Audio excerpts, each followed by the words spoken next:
satu genderuwo. Nah, genderuwo ini karena ngelihat saya wanita ya, masih muda, dia suka sama saya. Bahkan sampai di mediasi itu dia nggak terima siapapun itu yang manggil saya Neng, nggak terima dia. Karena menurut dia yang manggil Neng itu cuma dia yang berhak manggil Neng karena dia suka sama saya, dia yang punya saya gitu. Oke, balik lagi sama gua akhirnya di Storymoney ID mulai lagi, bos. Buset, gile lo. Berapa tahun kita nih gak syuting-syuting, akhirnya kita mau mulai lagi meramaikan per-YouTubean Indonesia. Ya, barengan teman-teman dulu yang sekarang udah sampai berjuta-juta dan ratusan ribu. Coba kita mau mulai lagi dari awal. Kali ini gua mendatangkan narasumber baru. Siapakah namanya, Kak? Ajija. Ada kejadian apa yang kakak alami selama ini? Mengalami gangguan haid yang nggak haid kurang lebih 4 tahunan. Dari 2018 atau 19 gitu sampai 2023. Oh, bisa sampai kayak gitu ya, kayak nggak haid sama sekali. Sama sekali. Oh, ada kejadian apa yang kakak alami? Coba boleh minta kisi-kisinya gak? Biar penonton tuh penasaran gitu. Ada gangguan haid yang ternyata itu non medis. Setelah dicek dokter nggak ada apa-apa dan ternyata emang pure gangguan dari hal gaib. Ada sesuatu kah atau gimana, Kak? Ada, dan banyak kejadian-kejadian yang di luar nalar yang dialami dan ternyata memang ada seseorang yang mengiriminya. Waduh, saya sampai tahan dulu, Kak. Oke, gitu guys ceritanya. Jadi nggak usah lama-lama lagi, langsung aja kita dengerin ceritanya.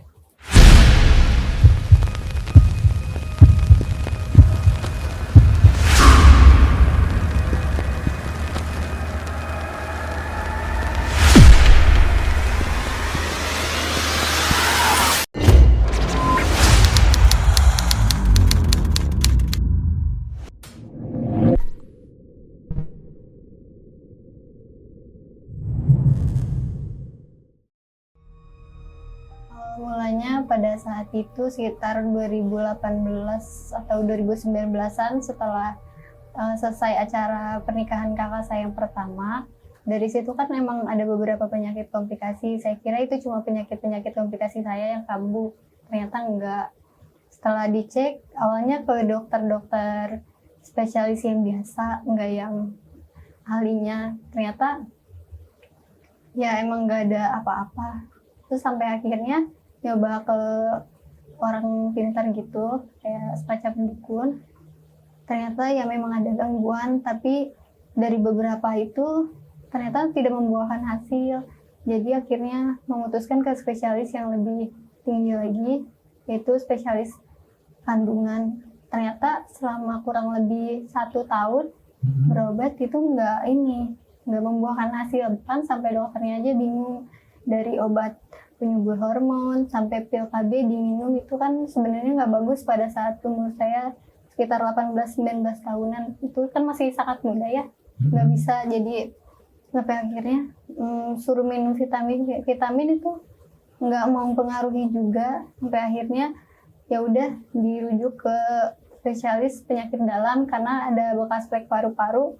Ternyata nggak normal juga. Oh gitu. Sampai dokter pun ngomong seperti itu? Iya, sampai dokter bilang saya bingung harus ngasih obat apa lagi karena ini semua normal. Sampai di USG nggak ada apa-apa, histanya pun normal. Maksudnya nggak ada apa-apa tuh, nggak ada penyakit sama sekali? Nggak ada.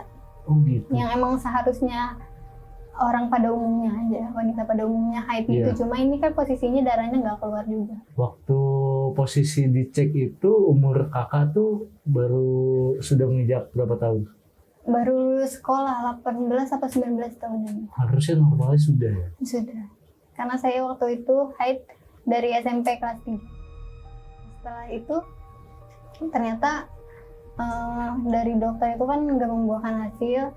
Saya bilang tuh ke orang tua, posisi di situ kan orang tua juga bingung ya karena anak udah kayak gini mau kayak gimana lagi. Posisi kan perempuan, namanya haid itu kan jadi asetnya yang pertama buat dia pas nanti nikah, untuk mempunyai anak. Ternyata pas ke orang pintar pertama itu waktu itu kan posisi punya paman juga bisa di salah satu kabupaten di kota Bogor. Nah, waktu itu mandi air kayak air bunga gitu yang udah didoain, sama pakai kain khusus gitu yang ada tulisan Arab-Arabnya gitu.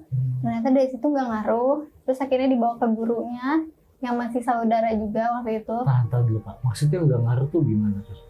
Ternyata nggak ada efek, terus mata itu malah makin merah. Awalnya kan cuman nggak enak badan, terus mata tuh merah, udah merah tuh orang tuh ngeliat saya tuh serem katanya. Setelah dimandikan? Iya, setelah dimandikan, terus kata paman, ini kayaknya nggak terima yang di dalam tubuhnya. Akhirnya dibawa ke gurunya karena ngerasa paman itu udah nggak sanggup. Lalu pas dibawa ke gurunya, karena di gurunya itu kan sistem mengobatinya di mediasi. Ternyata pas di mediasi ada beberapa sosok yang emang katanya kiriman, tapi si sosoknya ini nggak nyebutin dia dari mana, dia dikirim sama siapa, tujuannya apa. Dia cuma bilang saya ada yang nyuruh aja. Di situ yang paling menonjol itu ada 3 sosok, 1 genderuwo. Nah, genderuwo ini karena ngelihat saya wanita ya, masih muda, dia suka sama saya. Bahkan sampai di mediasi itu dia nggak terima siapapun itu yang manggil saya Neng, nggak terima dia. Karena menurut dia yang manggil Neng itu cuma dia yang berhak manggil Neng karena dia suka sama saya, dia yang punya saya gitu. Itu lewat mediasi? Iya, itu lewat mediasi. Okay. Terus ada juga kayak sosok pocong sama kuntilanak pada saat itu. Setelah itu orang tua, di situ ada orang tua, ada paman, ada uak saya dan anaknya uak saya. Di situ pada nangis semua ngelihat saya kayak gitu, ya nggak tega juga. Sampai pada saat itu beritanya tuh nyampe ke keluarga besar, sampai ke mbah juga udah kayak bingung harus kayak gimana. Ternyata cucunya ngalamin hal yang nggak seharusnya dialami. Tapi apa yang kakak rasakan itu seperti apa sih Kak? Maksudnya waktu mediasi itu kan ada yang serupa nih, ya kan mediasi. Kakak tuh ngalamin apa? Merasakan apa itu? Ya sedih aja gitu. Saya ngelakuin hal apa sampai saya tuh dikirim-kirim hal kayak gini. Apalagi kan ini nggak head ya. Ya udah jelas kata dokter juga pasti merusak ke badan dan bikin tulang keropos dan masih banyak hal yang lainnya sampai pegel-pegel itu bakal jadi pengaruh di badan. Setelah itu karena di situ kan posisi lagi pulang kampung ya. Karena kejauhan, posisi kan kurang lebih 1-3 jaman jaraknya ke kampungnya orang tua itu. Terus akhirnya karena nyari yang alternatif deket, ada tuh anaknya paman lagi dari keluarga dari sini, ternyata dia bisa. Terus pas diobatin ternyata dia juga nggak sanggup karena dia juga bingung, ini kayaknya rumit, mending ke guru saya aja. Dibawa ke gurunya, ternyata pas di gurunya dia juga bingung. Tapi di situ ada hal menarik yang terungkap pada saat itu. Memang di mediasi juga, tapi di situ ternyata yang masuk teman saya. Saya punya dulu tuh punya teman laki-laki. Saya nggak tahu, mungkin ada perkataan saya yang bikin dia sakit hati. Iya. Sampai dia bilang, kamu nyakitin hati saya. Ternyata dia suka sama saya, ya nggak terima lah. Saya jauhin sampai akhirnya ngirim-ngirim kayak gitu. Ternyata yang malah masuk itu teman saya itu, bukan yang kirim santet itu. Ternyata yang ngirim tuh nggak 1 orang, tapi ada 2 orang pada saat itu. Nah, yang teman saya itu udah selesai diberesin. Setelah diberesin itu yang gangguan paling besarnya ini masih ada. Terus disebutin emang adanya tuh kayak pocong, kuntilanak, sama yang besar itu tadi, yang hitam.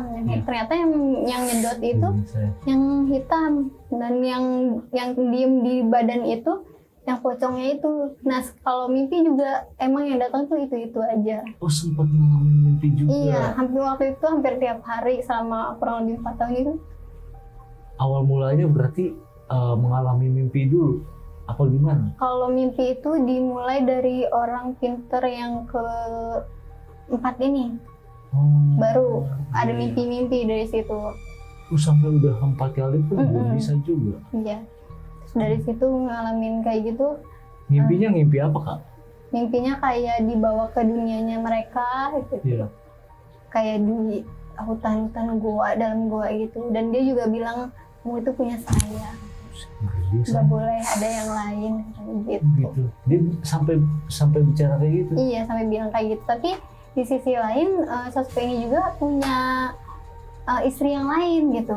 Tapi dia menyukai saya. Nah, istri yang lain ini tuh bisa dibilang ada yang cemburu juga sama saya. Karena katanya kamu manusia, sedangkan saya bangsa jin.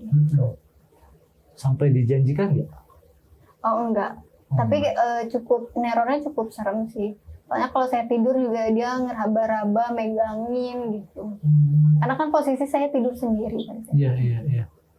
Udah mulai merasakan hal-hal seperti itu mulai dari si yang bantuin ngobatin yang keempat apa yang memang dari awal apa gimana Pak? Kalau dari awal tuh paling nggak intens, ada juga tapi nggak intens. Oh, Nah gitu. yang keempat ini jadi makin sering. Terus jadi kayak sering lihat-lihat makhluk yang tak kasat mata. Jadi sampai sekarang saya nggak bisa tutup mata batin saya ini. Biasanya kejadiannya itu kakak alami itu malam kah? Atau pagi atau emang sembarang waktu pas mau tidur aja?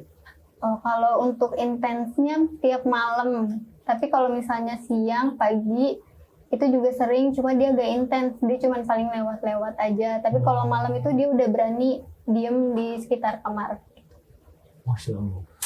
Sampai segitunya? Sampai segitunya. Udah, karena kan ya namanya disuruh, mungkin dia juga Iya, takut ya sama orang yang nyuruhnya itu. Oke lanjut Kak. Sampai yang Setelah keempat itu yang keempat itu karena mikir orang tua nggak ada hasil juga kan, udah lama berobat nggak ada hasil, cari aja yang lain. Terus bingung mau nyari siapa, karena kan keterbatasan informasi juga Iya. ya, sama yang obat-ngobatin kayak gitu kan kita juga sebenarnya percaya nggak percaya, ngerti nggak ngerti juga, cuma ya namanya udah terjadi, jalanin aja. Akhirnya dikasih rekomendasi sama tetangga, karena di situ orang tua aku cerita, katanya saya kayak gini, anak saya nggak bisa head, udah berobat ke dokter spesialis, 2 spesialis, tapi nyerah semua. Kalau orang pinter nggak ada yang berhasil, sampai akhirnya direkomendasiin ke orang pinternya kepercayaan keluarganya mereka, si tetangga aku ini.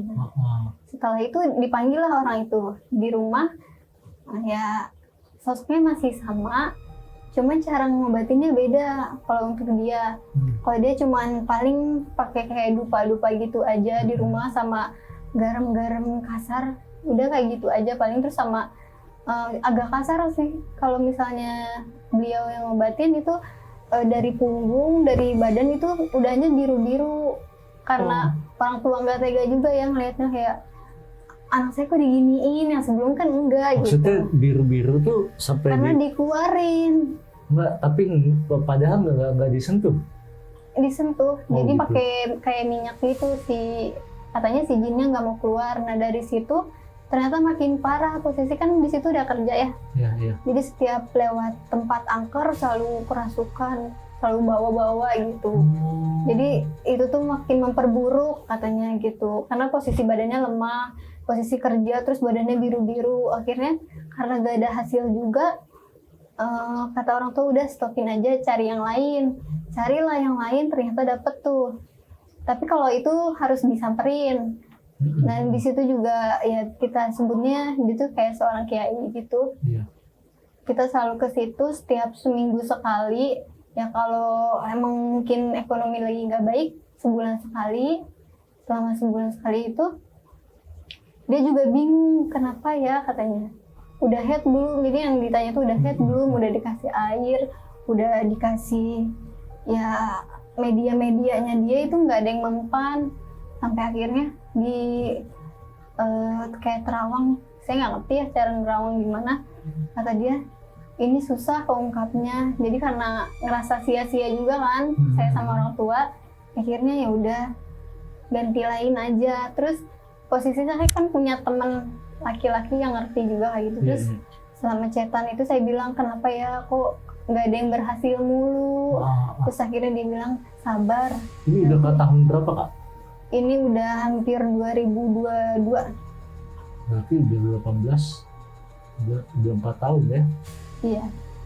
Ini yang ke-6 nih, menyerah juga. Ini yang keenam nyerah juga. Terus kata temen, andai dia bisa, dia bakal ngobatin saya. Tapi kata dia ini terlalu tinggi, jadi dia juga takut ya.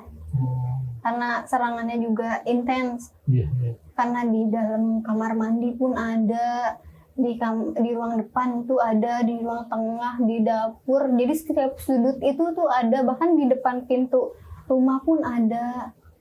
Masya Allah. Dan itu tuh kalau misalnya mau ke kamar mandi, mau kemana pun, jadi selalu lihat dia tuh ada berkeliaran.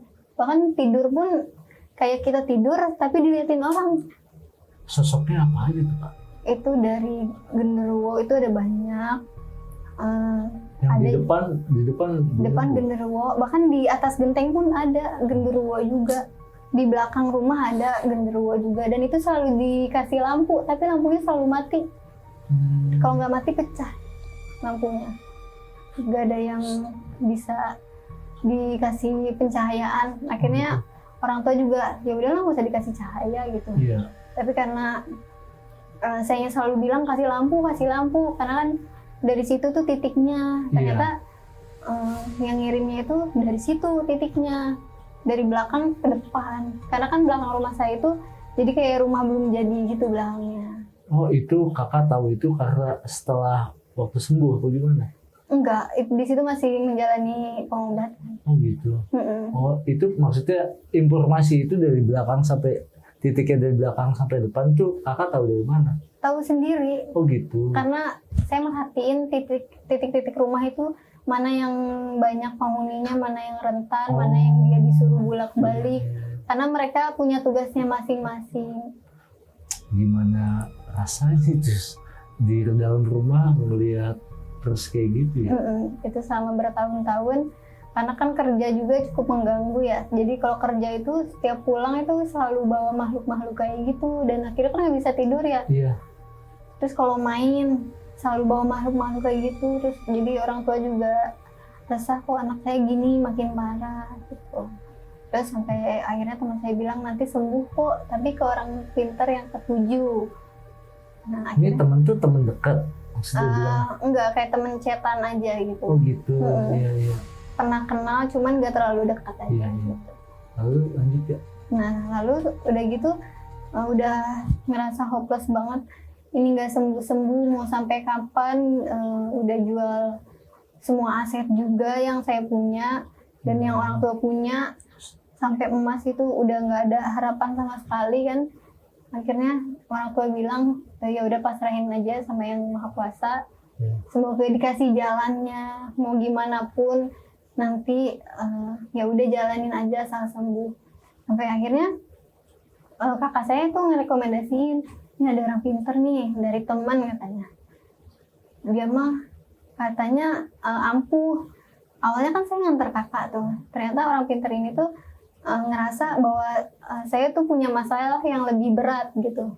Akhirnya dia aware ke saya, terus dia nanya ke saya kenapa masalahnya, tuh saya ceritain semuanya. Karena kan tugasnya si orang ini ngirim bukan buat saya nggak aja, tapi buat ngancurin semua keadaan di rumah itu. Bahkan saya sering berantem sama orang tua pada saat itu sama kakak, jadi ya dibuat nggak akur terus di situ. Sampai ekonomi juga jadi sama dia dibuat seret gitu. Jadi harusnya kerja tuh saya tuh manjang, atau kakak saya kerja tuh manjang, ini jadi enggak, dibikin ya nggak bisa makan gitu. Sampai ya ada titik saya benar-benar nggak punya apa-apa gitu, buat makan aja udah syukur pada saat itu.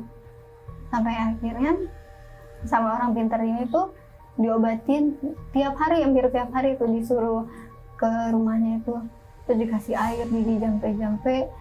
Ternyata orang pintar ketujuh ini benar kata teman saya ini. Nanti orang pintar ketujuh kan kata dia tadi. Nah dari orang pintar ketujuh ini baru keungkap kata dia. Dari siapa gitu. Ya ternyata masih dari orang terdekat juga, yang saya nggak bisa sebutin namanya ya.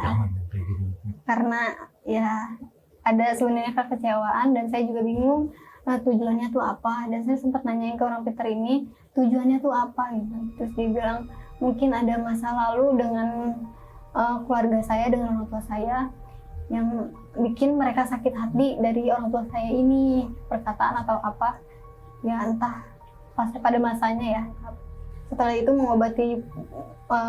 menjalani pengobatan selama kurang lebih 1 tahunan, sampai minum segala obat herbal karena dulu kan saya minum dari pil KB itu obat hormon yang bisa dibilang itu obat yang paling manjur dari dokter ya, dan harganya pun lumayan. Terus sampai minum obat jamu, obat-obat herbal gitu nggak ada yang ngaruh, sampai akhirnya dikasih orang pinter ini dikasih minum obat-obat herbal, alhamdulillah head. Dan head pertama itu warnanya bener-bener bukan merah lagi tapi hitam saking lamanya. Dari situ baru ketahuan, dan orang tua juga sedih ya, menyayangkan hal tersebut ya, namanya manusia gitu ya, kita nggak bisa lepas dari perkataan yang nggak ngenakin dari situ. Tapi saya pikir dari ini tuh kayak udah nggak ada korban, karena saya sama orang pintar yang ketujuh ini juga udah prepare buat di rumah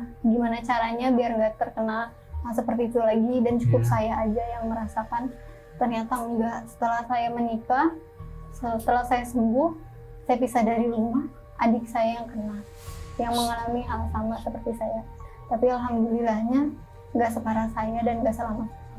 Nah, saya masih penasaran Kak, selama pengobatan si orang ketujuh ini, Kakak tuh ngalamin apa aja tuh? Maksudnya ngalamin kejadian-kejadian yang Kakak alami sendiri, entah di rumah, waktu pas pengobatan itu seperti apa? Apa langsung los gitu aja, aman-aman aja, apa ada ketemu apa-apa gitu? Sebelum semuanya normal, ternyata ya mereka nggak terima, akhirnya semuanya keluar, dan saya tahu kayak makhluk suruhannya itu disuruh buat apa aja gitu. Saya tahu, dan di situ juga saya sama orang pintar yang ketujuh ini sempat mati-matian buat ngelawan mereka. Soalnya di situ kejadiannya benar-benar gak masuk akal menurut akal nalar manusia. Pada saat itu ya alhamdulillahnya nggak sampai kesurupan yang parah, cuman mereka nampakin terus dan ngegrumun di kamar saya pada saat itu. Oh, jadi sempat mengalami kerasukan? Hampir. Oh, hampir. Iya, cuma diganggu, nggak bisa tidur waktu itu. Jadi kita ngantuk, cuma kita dibuat melek gitu. Kayak diraba-raba badannya sama yang tadi sosok makhluk yang suka sama saya. Terus ada kuntilanaknya itu gelantungan di atas lemari sambil ketawa-ketawa ngeliatin saya. Karena mungkin anak buahnya dia itu si kuntilanaknya ini ternyata. Anak buahnya yang si genderuwo itu. Iya, yang ngirim itu. Iya. Kata dia tuh ketuanya tuh si kuntilanak ini. Oh, dia gitu. bilang, kalau bisa ya lawan aja. Ternyata si yang genderuwo ini yang suka sama saya ini, ya dia bilang kalau emang ya udah gak bisa dapetin saya, ya udah saya juga bakal ngelepasin kamu gitu. Karena kan kita beda alam juga, kamu manusia, saya jin, kata dia. Sampai akhirnya sebelumnya juga dimimpiin juga, terus dia ya kayak bilang say sorry gitu atas semua perbuatannya yang dia lakukan selama ini, karena dia juga kan disuruh ya. Terus si pocongnya ini yang diem di tubuh saya juga sempat kaget karena emang sebelum akhirnya normal itu dia tuh hampir tiap hari datang ke saya dan munculin wajahnya, tapi dia nggak ngomong apa-apa. Dan plot twist-nya itu ternyata ada salah satu jin juga yang mau melindungi saya, tapi ini entah dari mana dan nggak ada sangkut pautnya sama orang pintar yang manapun. Dari ke 1 sampai ke 7 itu dia bilang katanya kesian sama saya yang hidupnya nggak salah apa-apa, ya dapat karma dari orang tuanya kan, istilahnya kayak gitu.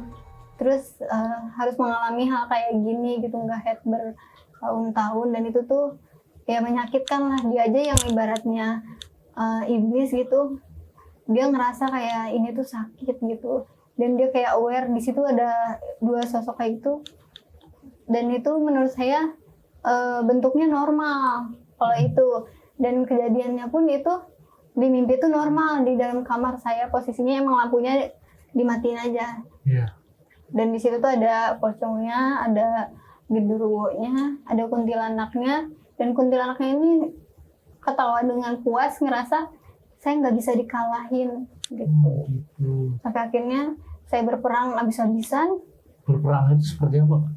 Ya, saya menahan diri supaya nggak terpancing sama omongan si Iya, batin berarti lah ya. Iya, si kuntilanak ini, dan saya berusaha melawan dan saya bilang saya bisa. Sampai akhirnya saya ajak orang tua saya buat ikut mendoakan saya di rumah agar rumah terjaga aman. Akhirnya ya orang pintar ketujuh ini selalu ngasih clue-cluenya ini supaya rumah itu tetap aman. Akhirnya ya alhamdulillah aman. Nah Kak, aku masih penasaran nih. Itu 4 tahun nggak haid, tiba-tiba setelah sembuh itu haid berwarna merah kental itu. Itu sebenarnya apa sih apa yang bantuin yang orang yang ketujuh ini, masih penjelasan nggak sih? Dari orang ketujuh ini menurut saya semuanya dijelasin sosok apa aja yang di perut saya, dan selama ini ternyata yang menahan darah haid saya itu sosok yang hitam ini yang suka sama saya, dan dia yang nyedotin darah haid saya. Jadi makanya kenapa kata dokter normal ya, karena darah haidnya seharusnya keluar, tapi sama si jin ini disedot, jadi kan kesannya nggak normal gitu. Dan itu kan yang selama ini saya pertanyakan kenapa, dan ternyata si orang pintar yang ketujuh ini bilang kayak gitu. Dan si pocongnya itu yang bikin badan saya sakit-sakit, yang ibaratnya kayak nggak ngapa-ngapain aja, kayak orang kerja berat gitu. Jadi si darah itu keluar sebenarnya, cuman nggak, versi nyatanya nggak kelihatan. Iya, nggak kelihatan karena disedot sama si sosok ini, dan sempat keluar terus nanti tuh nggak ada lagi gitu, dan disedot sama si sosok ini. Maksudnya sempat keluar tuh sempat, oh udah nih keluar nih. Iya gitu. kan selama ke orang pintar ketujuh ini kan haid dulu tuh. Iya. Nah ada haid keluar terus nanti hilang. Oh gitu, Nah, nanti nggak haid lagi. Nanti selang berapa hari saya ngechat lagi, ini kenapa kok nggak keluar lagi? Ternyata ya si makhluk ini tuh masih ya ibaratnya susah dikeluarin. Oh gitu. Ya Allah, sampai segitunya ya. Ya mudah-mudahan ada hikmah ya setelah ini ya. Kalau ada hikmah ya, pesannya jangan sembarangan ngomong, kan kita nggak tahu ya karma itu nanti berjalan ke siapa aja. Ya, Kalau kayak saya ini kan nggak enak ya, kan saya yang nggak melakukan tapi saya yang kena. ya sabar deh kayak. Nah aku masih mau tanya nih soal adik kakak ini ngalamin kejadiannya hal yang sama kayak kakak apa gimana? Iya, sama. Nggak haid juga? Nggak haid juga, tapi dia ketahuan setelah yang saya bilang tadi kan saya berjodoh dengan jodoh saya di orang pintar ketujuh ini. Setelah saya melakukan acara pernikahan, nah dia juga sama tuh nggak haid, katanya udah 2 bulan nggak haid. Akhirnya saya kontak orang pintar ketujuh ini, ternyata ya mengalami hal yang sama karena sayangnya nanti kan dibawa pindah sama suami saya. Jadi dia nyari target nih selanjutnya siapa, karena kan di rumah itu posisinya yang sisa masih gadis itu cuma adik saya gitu. Posisi sekarang dia masih sekolah juga, kan kasihan juga ya masih sekolah, tapi udah mengalami hal kayak gitu. Dan saya juga nggak mau adik saya mengalami hal seperti itu, karena saya juga merasakan seberapa sakitnya ada di posisi itu, mental, energi, semuanya kekuras, sampai bahkan harta pun, dan bingung juga harus ngapain karena badan sakit-sakit. Itu nggak enak banget. Tapi sekarang kakak sudah normal setelah menikah? Sudah. Dan alhamdulillahnya mungkin ini hadiah yang Allah berikan, karena dari kejadian yang begitu besar dan menyakitkan bagi keluarga saya mendapatkan jodoh yang luar biasa dari orang pintar yang ketujuh ini. Alhamdulillah. Oke, jadi begitu ceritanya. Terima kasih banyak Kak Aziza udah mau berbagi di Storyborn ID. Mudah-mudahan Kak Aziza tetap sehat, makin tabah ibadahnya makin kuat. Semua hal yang terjadi yang dialami Kak Aziza ini semuanya kisah nyata ya, nggak ada yang kita lebih-lebihin. Pokoknya semua cerita yang tadi diceritakan sama Kak Aziza itu yang memang real, yang Kak Aziza alamin. Kita ambil positifnya, dan negatifnya nggak usah diambil, kita sisihkan aja, kalau bisa kita buang. Ya mudah-mudahan dengan kejadian Kak Aziza ini kita dapat hikmahnya ya Kak. Oke, gitu aja mungkin Kak Aziza, sekali lagi terima kasih.